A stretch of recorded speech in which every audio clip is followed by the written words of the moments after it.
A couple of nights ago, I did a video with Gio, and in the video, Gio mentioned that he was quite pleased that Jack Sullivan was involved in player identification. I laughed. I mocked him. I said he was going to need a tin hat, and I said, you got a lot of flack coming your way, my friend. I meant it. I thought I was right. And then the next day, Gio went onto social media and he owned his own opinion. Now, I just got to get this right because I don't like to paraphrase anyone. Let's get it right. Gio was not saying that Jack Sullivan should be technical director. Gio was saying he was happy that he would be involved in some process in recommending players and then for somebody else to go out and make the final decision. But I still expected him to get a lot of stick because I completely and wholeheartedly disagree. When I went on to Twitter the next day, he'd started up a thread. He had a lot of support, far more than I thought. And I thought, well, maybe I've got it wrong. Maybe I need to reassess my thinking on the thing. And there was something on there that really caught my attention. And somebody had mentioned within the confines of the thread that was going on, that actually I think it didn't matter that Jack was maybe getting the role because of who he was, because he was Jack Sullivan, not because he was qualified for the job. Because actually Manuel Pellegrini's son was also a scout, and so was Husilos's son. And rather than that be a mitigation, I thought, well, that makes it worse. Surely that makes it worse. But I thought, before I go off on one, let's have a look at what everybody else is doing on this. So I went and did my research because I thought, well, there's no point us gobbing off about West Ham and actually go and find out that Bill Kenwright's son is running the academy at Everton or something like that. Let's have a look at what others are doing.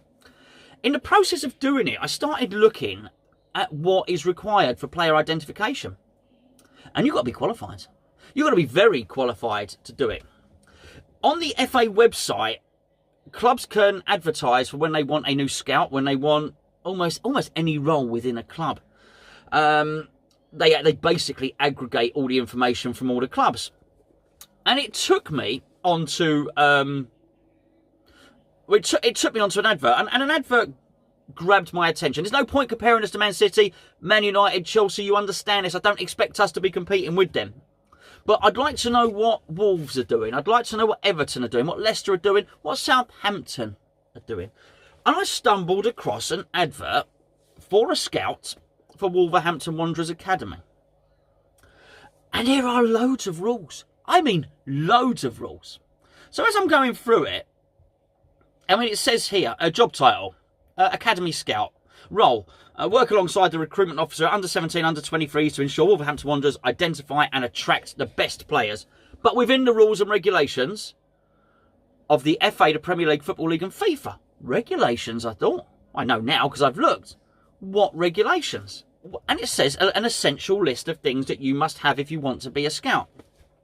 The first one is hold up-to-date talent ID to level 1 and 2. But what is talent ID? What's level 1 and 2? I didn't know. I'm going to tell you in a second, but it also says at least 5 years experience in a similar role or in a professional football capacity. So to even get this job, they want you to be really good. You've got to be qualified and you've got to have experience. This job ain't mucking around. Identifying players is not mucking around. And this theme is something that I was going to go and find at every other club I looked at. There is a set structure. There is a set procedure. And there is something that other clubs are doing which we don't appear to. Before I talk about what is talent ID level 1 and 2, which is an actual qualification that you have to get through the FA, and there is more than level 1 and 2, by the way, as I'm sure you've guessed, I want to cast your mind back to after the Burnley protests. Just before the game against Watford, I think we won 2-0, David Sullivan came out with a pledge. He pledged, promised, whatever you want to call it, that he would step back from player recruitment. He was going to give the manager a greater role in the identification of players. He was going to look to appoint a technical director. He was going to overhaul the scouting system. And he was going to introduce it's a thing called Moneyball. If you don't know what that is, it's the identification of players down to the micro calculation of everything. Every kick, every touch, every tackle, everything they've ever done is put through this supercomputer. It's a video and computer analytics centre. No stone is left unturned. A database of everyone. Again, I looked. All the clubs have got these. You want to see what Southampton have got, by the way. All the clubs have got these. And that was what Sullivan pledged to do. So you can understand my dismay when I find out that actually, possibly, our coaching setup is being run by David Sullivan's son, Husilos's son, and Pellegrini's son. Do we have other scouts there and other coaches? Yes, I think we do. Do we have some that will have the necessary qualifications? I am absolutely sure we do. But I'm not sure the pledge has been met. I'm not sure this video analytics centre, I'm not sure that we are anywhere near, from what I can see, what Wolves are doing, what Leicester are doing, Southampton, Everton, all of these people. The thing that got my attention with Jack, and you know, I've got a decision to make here. Either I don't talk about it or I do talk about it. And you know what? I think this is a subject to talk about. And the information is that Jack identified Issa Diop. Now, Issa Diop is a fine player. I think he's a good player. And actually, I think in many respects, you've got to say, well, that's a good punt. That's a good one. Yes, he was 24 odd million, but he is an up-and-coming player of some promise. But how was he identified? I understand that maybe Jack didn't buy him or conclude the negotiations or whatever. But how was he identified? Surely Jack wasn't going out to watch Toulouse play football. He wasn't going and watching the French league. So where did he see him? How did he find out that he was a promising player? Probably doesn't seem like a pertinent question. But the FA wouldn't agree with you on that, by the way. It is very, very important that when you're doing this job, that you're doing it in the correct way and you have the necessary qualifications. And I go back to the FA now, because I'm going to go through, basically, you've got coaching qualifications. I'm sure you all know that. But you've got scouting qualifications. FA Level 1 in talent identification in football. Learn the principles of talent identification, so on and so forth. It's your first level. Level 2, develop a deeper understanding of the entire talent identification process, the role of a scout while learning the rules and regulations that govern talent ID in professional football. As I say, look at Chelsea's ban, look at Man City's well, they got away with it, didn't they, Man City? But they had their wrists slapped, they had their collar felt. You've got to do this thing correctly. You've got to follow the procedures. It goes up. There's an FA Level 3, Advanced Principles of Talent Identification. Level 4, Talent Management, Strategy and Leadership in Football. This is serious stuff. This isn't even for the managers. This is for the identification. And I'm not just going at Jack here. I'm talking about our whole system. I'm talking about this in conjunction with why are we looking and why are we scouting players in this way? Why aren't we doing this? FA Level 5 for technical directors. Explore and develop the skills needed as a technical director in professional football. These are proper courses, proper qualifications. You've got to have them before you do the job. You and I can't do this job. And just remember, even for the academy, Wolves want 5 years experience. Southampton. This one really got me. It really got me. This is about a director of scouting and recruitment. So this isn't even a technical director. The technical director is a guy called Les Reed. So Les Reed appointed this guy. They have got, you know, I said about the analytics room, the video analytics centre and that sort of thing. They've got a whole building dedicated to it. Southampton have got in their academy. Anyway, in the process of reading this article, Les Reed was talking about how he would identify players. And he says in this article, not only do we know which left-back we'd like in the event of our left-back, which is Ryan Bertrand. Let's go with Ryan Bertrand. He didn't mention him by name. But in case Ryan Bertrand leaves, not only do they know their first choice for their system, they actually know the third, fourth and fifth, irrespective of whichever manager comes in. That's some highly organised stuff. A head of football operations Previously worked as head of football business at Watford after a 7-year spell as head of football development at Falkirk.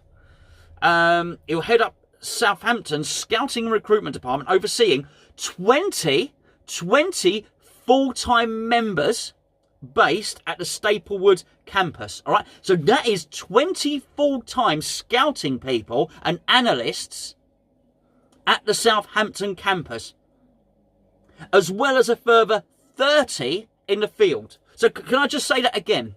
Southampton have 20 people on site, analysing, crunching the numbers.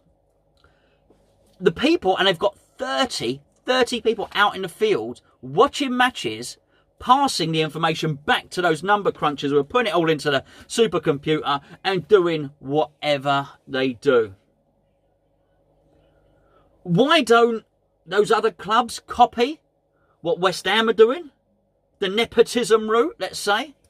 They don't copy what they're doing because they're all doing it in the same way.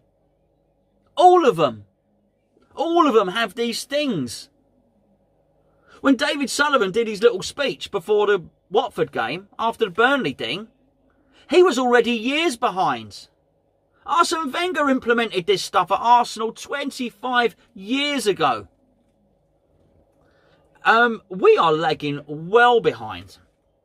So it's not like there is some, from my own part, some vendetta against Jack in particular, or Husilos's son, or Pellegrini's son. But this is a backward way. This is an amateur. This is a dog and duck. This is pub. This is how you run a pub team. This is not good enough at all. I mean, honestly, I'll go on for another 10 minutes, but I won't. What I do want to say is we've got a competition. We've got a competition to win a signed shirt, signed by loads of the players, and a day out in corporate hospitality for two.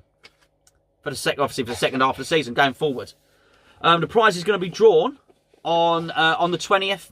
The shirt is to be sent by special delivery, so you get it before Christmas. You've got to go and join, like, share, subscribe. No, it's not subscribe. Is it? You've got to go and like and join everything on Facebook. Give it a thumbs up, share it, and write a comment. On Facebook, you're entered into the draw.